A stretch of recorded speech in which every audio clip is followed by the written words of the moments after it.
Donald Trump was at the National Association of Black Journalists today at an event, and he was speaking, and I think they were trying to give him a chance to walk back some of his previous racist comments, things like that.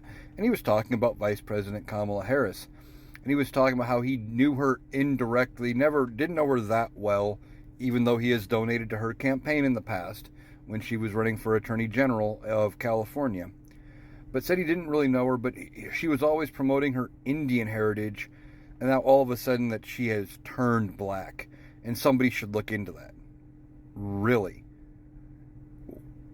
People already think he's racist, and he says things like this. Now his base is going to eat this up and cheer for it because the racism is the point. She is half Jamaican, half Indian. She's always been of both descent, and that has never been questioned. I don't know where he's getting this idea, but he has no other reason to attack her other than her heritage. He can't beat her on policy, and his only line of attack against Joe Biden was he's too old. Well, Joe Biden's not the candidate anymore. So instead, he makes these egregious comments like, she turned black and somebody needs to look into that. Well, first of all, who would look into that? Number one. And why? Why would they need to? We know her heritage. It isn't a thing. And just because she might not have always said she's of both heritages does not change the fact that she is.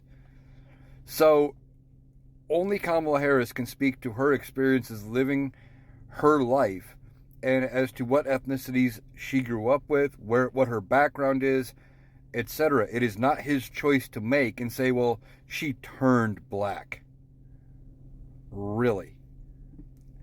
I don't get it. But I know for his base and even for him, the racism is the point.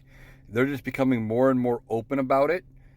And I can't wait till November when Vice President Kamala Harris beats him so thoroughly that it is such a landslide that we have no doubt but to start referring to her as Madam President-elect, and then after January 20th, Madam President.